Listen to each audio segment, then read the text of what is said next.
Assalamualaikum warahmatullahi wabarakatuh.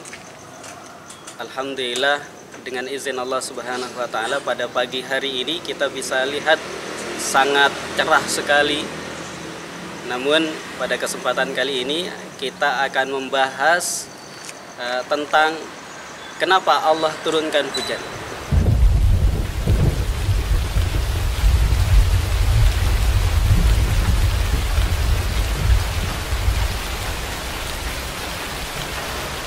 Dan hujan itu diturunkan oleh Allah karena dua hal. Yang pertama, Allah turunkan hujan adalah untuk rahmat Allah Subhanahu wa Ta'ala. Kemudian yang kedua adalah karena azab Allah Subhanahu wa Ta'ala. Dan yang pertama ini tentang rahmat Allah Subhanahu wa Ta'ala, ketika Allah turunkan hujan kepada manusia, itu seperti yang diceritakan oleh Allah Subhanahu wa Ta'ala dalam surat Az-Zariyat ayat yang ke-22. Allah mengatakan tentang apa yang diceritakan tentang hujan yang diturunkan oleh Allah Subhanahu wa Ta'ala itu. Apa kata Allah? Wa fis samai rizqukum wa ma tu'adun. Dan pada langit itu rizki kalian. Yang diturunkan oleh Allah adalah hujan, wa ma tu'adun, dan juga terdapat apa-apa yang dijanjikan oleh Allah Subhanahu wa Ta'ala di atas, di langit itu. Dan ternyata Ibnu Abbas radhiyallahu an, begitu juga Imam Mujahid, Imam At-Tabari dalam tafsirnya, ketika menafsirkan kalimat rizqukum di dalam ayat ini, beliau menafsirkan al-matar, yaitu hujan yang diturunkan oleh Allah Subhanahu wa Ta'ala sebagai rizki, di mana hujan itu ketika diturunkan ke bumi, maka kemudian bumi, kalau hujan itu adalah rahmat Allah Subhanahu wa Ta'ala, bumi itu akan menumbuhkan segala sesuatu yang tumbuh dari bumi itu kemudian menghasilkan makanan atau satu kebutuhan yang dibutuhkan oleh manusia, sehingga sesuatu yang dibutuhkan oleh manusia itu menjadi rezeki buat mereka. Itulah rahmat Allah Subhanahu wa Ta'ala. Makanya Allah Subhanahu wa Ta'ala kaitannya dengan orang-orang yang di dalam satu negeri itu beriman dan bertakwa kepada Allah, maka Allah akan bukakan pintu berkah dari langit dan bumi.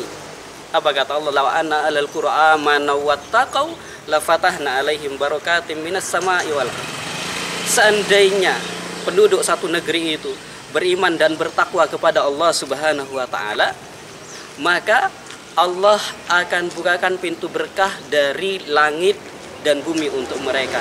Ketika mereka beriman kepada Allah, yang diturunkan oleh Allah dari hujan sebagai rizki itu adalah satu keberkahan yang kemudian menjadi satu rizki yang Allah turunkan kepada mereka dengan hujan.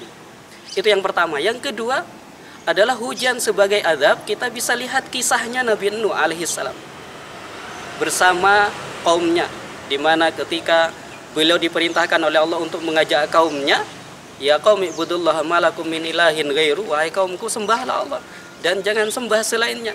Tetapi mereka tidak mau menyembah Allah, mereka durhaka kepada Allah, mereka menserikatkan Allah Subhanahu wa Ta'ala.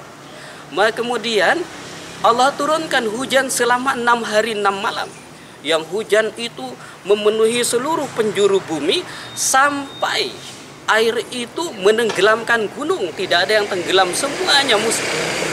Maka setelah itu baru Allah berfirman kepada bumi, ya ardu bla'i ma'ak, wahai bumi, telanlah airmu, wahai langit, tahanlah. Kemudian ditahan, setelah itu apa? Berlabuhlah bahteranya Nabi Nuh di Gunung Judi. Saat itu kemudian baru Allah mengatakan kepada mereka, apa kata Allah? Bu'dan lil qaumidz zalimin. Ini adalah kebinasaan buat orang-orang yang zalim. Dan ternyata apa yang terjadi? Hujan yang Allah turunkan selama 6 hari 6 malam itu memusnahkan seluruh apa yang ada di bumi, kecuali mereka yang mengikuti Nabi Nuh yang diselamatkan oleh Allah Subhanahu wa Ta'ala pada saat itu. Maka dari itu, sahabat sekalian, marilah kita menjadi orang-orang yang beriman dan bertakwa kepada Allah, agar hujan yang diturunkan oleh Allah ke muka bumi ini adalah hujan yang mendatangkan rahmat Allah. Barakallahu fikum. Wassalamualaikum warahmatullahi wabarakatuh.